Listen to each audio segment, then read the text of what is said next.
Hey everyone, welcome to the video. Going over my cheat sheet for tomorrow night's race at Charlotte. It's the Coca-Cola 600. Just gonna go over my cheat sheets, and I'm gonna go over the targets page, and then talk about that and go over some strategy and tips and whatnot. Anyway, before we continue, if you could leave a like, subscribe to the channel, I really appreciate that. You can also follow me on Twitter at cpen_16. That's with 2 N's. If you want access to the cheat sheet, just follow me on Twitter, shoot me a DM, and I'll send it over to you. And yeah, so we've had a lot of success with NASCAR this year, so just going to keep that going. And let's get into the cheat sheet. So first of all, the track is at Charlotte Motor Speedway. It's 1.5 mile in length, and it's a 600-mile race instead of the usual 400 or 500 miles. So we have 400 laps here. So it's an extremely long race. It's probably going to be pretty long on TV as well if you're watching. So just keep that in mind. Some strategy and tips for this race is we're going to want the long run speed, like 10 lap averages, 15, 20 lap. And then we're going to want 1 to 2 Dominators per lineup.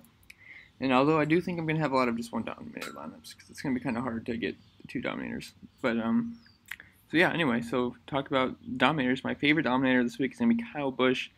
And really, it's just not even close. He is by far my favorite play this week. And he qualified 3rd, and I just love Kyle Busch to dominate this race. And this is one of the top picks. He's one of my top picks to win as well. Last year, he had one of the most impressive races here with 377 laps led out of 400. So do the math there, and that's a large portion of this race. And he got the win, too.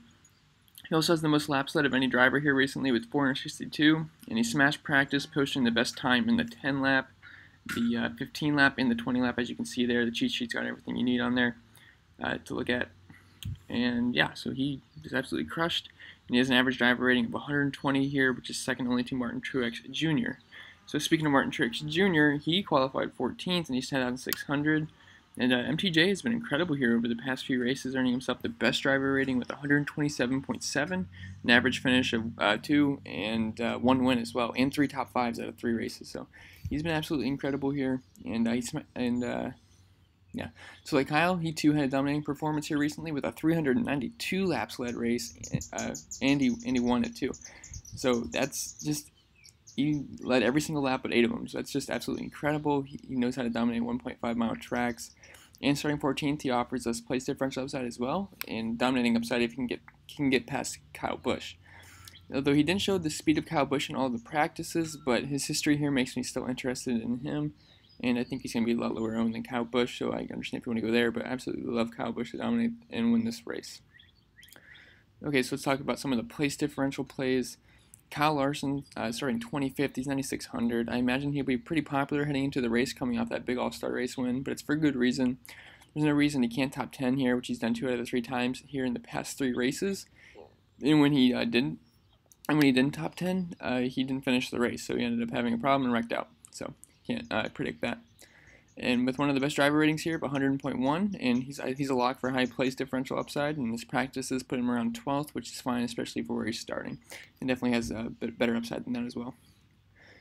And then one of my favorite plays of the week, Denny Hamlin, 9,200. He's starting 20th. Similar reasons as Larson for why he's in play. He's starting further back where he normally would finish, based off of driver rating and track history here. He's been great here at Charlotte with an average finish of 4, an average driver rating of 110, and he also has 3 top 5s in the past 3 races.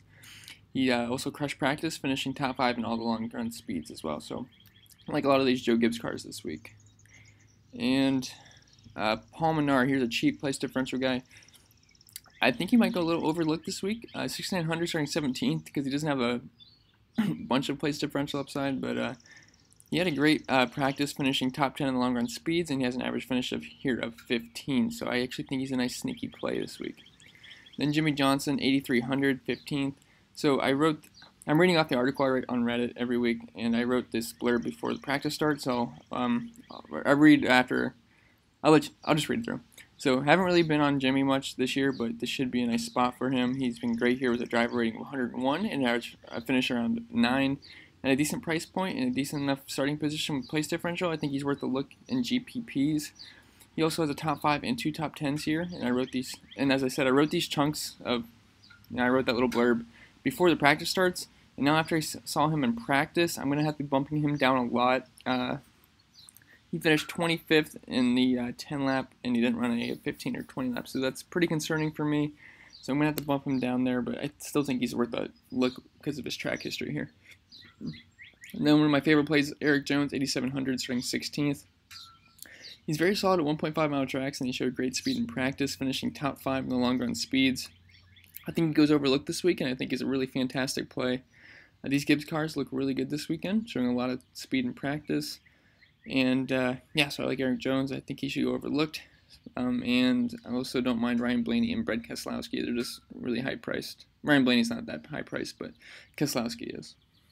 I'd rather just get up to Martin Truex, really, if I'm going to go up that much. And then for some of the cheapos, I don't mind David Reagan starting 31st.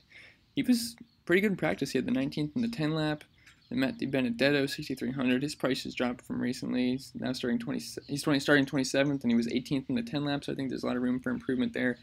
If you look at his track history, it's not very good, but that's when he was in some junk cars. So he got an upgraded car this year, so don't mind DiBenedetto. And then Parker Kligerman's just so cheap, starting 34th. He should move up a couple spots. And then Bubba Wallace, I think he might move up a couple spots. It's worth a look, I think. And the only fades for me would be William Byron starting first. And because, I mean, he's not going to hold off Kyle Busch. And then Austin Dillon, 7,800.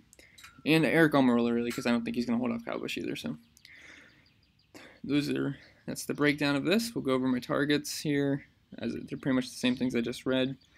But so favorite Dominators are going to be Kyle Busch, Martin Truex, as I said. Then place differential Denny Hamlin, Kyle Larson, Eric Jones, Paul Menard, Jimmy Johnson, Brad Keselowski.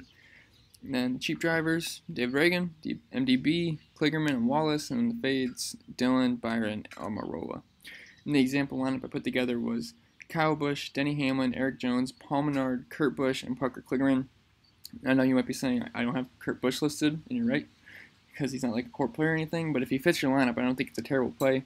I believe he's starting 11th, and I think he can top 10 easily. He's been great this year, and he's got some pretty decent history here, so I don't mind if you have to plug him in. And so yeah, I mean, NASCAR, anything can happen, so don't mind that. And really the only punt you have here is Kligerman, so I think the rest of the lineup is very solid and all has top 12, top 15 finishing upside. Alright guys, that's all I have for the video. Remember the race is tomorrow at 6 p.m. If you have any questions, feel free to comment below. Remember to leave a like, subscribe to the channel, really appreciate that. And then you can also hit me up on Twitter at cpen_16. And good luck today with anything.